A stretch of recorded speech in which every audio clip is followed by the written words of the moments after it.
Hey guys, what's going on? This is Dr. Matt Wenning at winningstrength.com. Hope you guys are having a great weekend. I know we're getting ready to run into Christmas.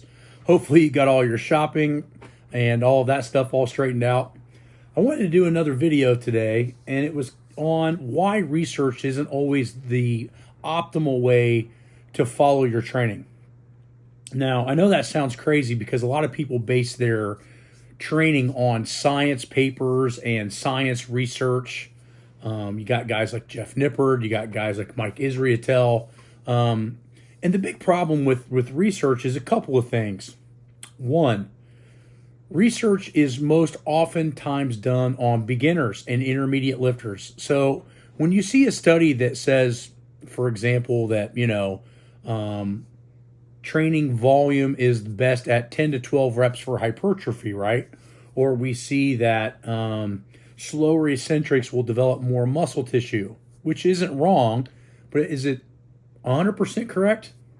The answer is no.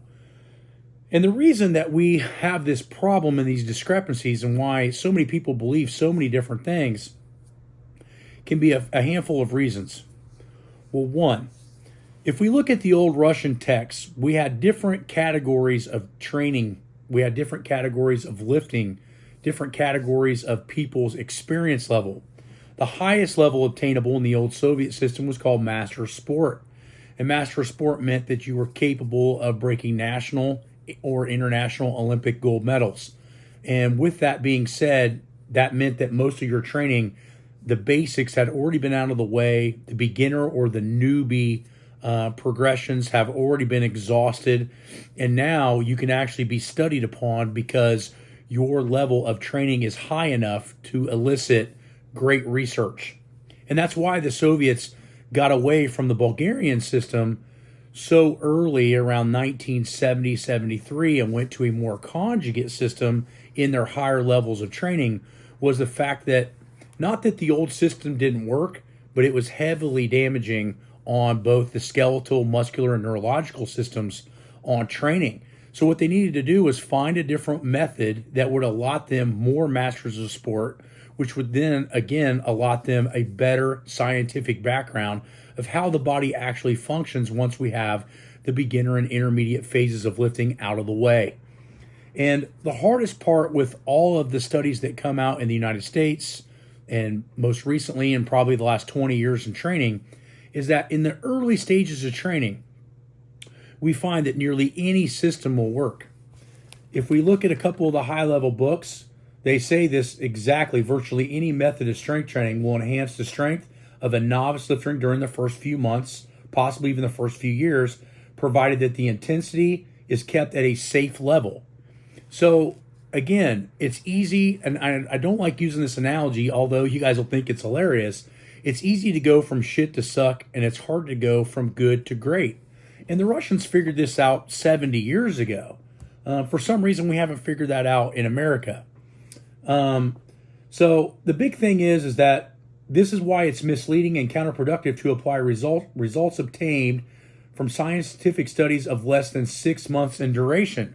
So let's go back and look at a lot of training studies that we have seen in the past 20 years. Most of them are 6, 8, 12, maybe if we're lucky, 20-week studies in resistance training, and we have the books overseas telling us that that information is not applicable.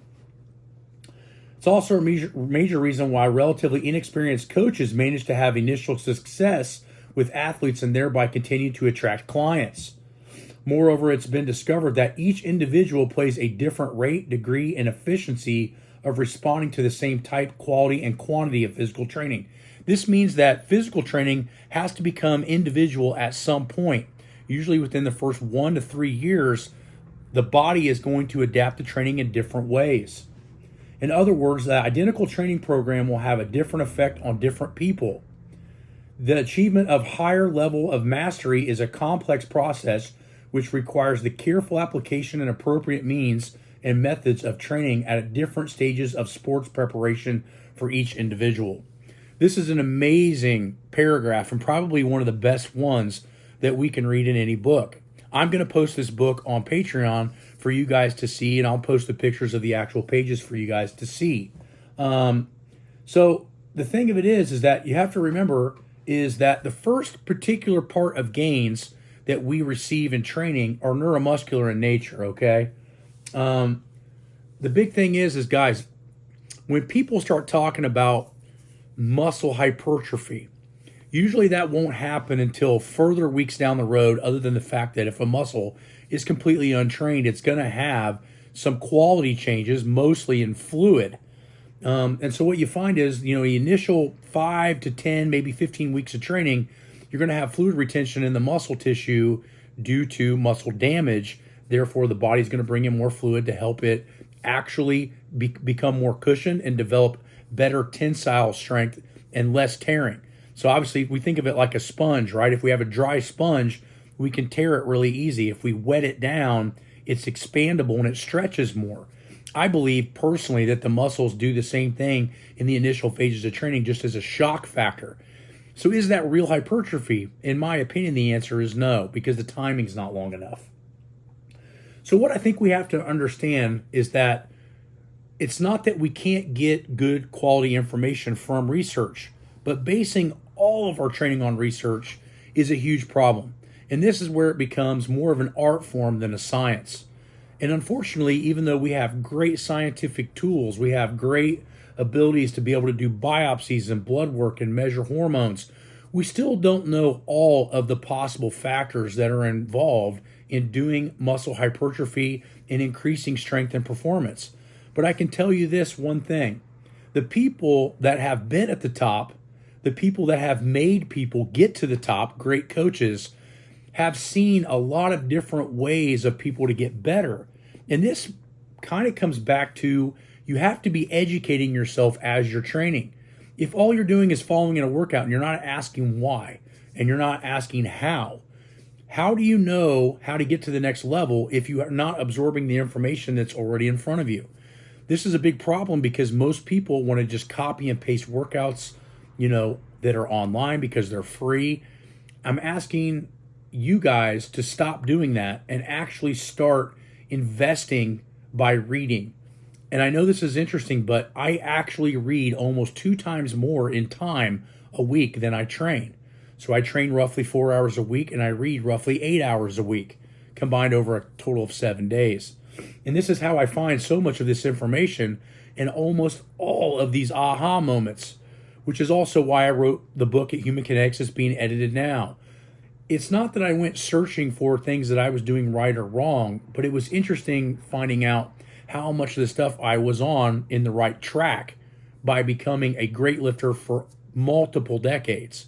Going, holy shit, I was doing that the right way. My body was telling me that I was doing this the right way, i.e. winning warm-ups, i.e. doing max effort work, i.e. doing appropriate hypertrophy work in the optimal areas for developing strength and also avoiding weaknesses and injuries. All of these factors become a huge portion of how you're going to get better, which basically means that you need to be studying as much as you're training. So I hope this video helps you guys out a little bit. I hope that me reading out of one of the top level books that's ever been produced has given you some insight on why you have to be careful following people that say science-based or this research article says this or that. Well, again, it's easy to go from shit to suck. Show me somebody that goes from good to great.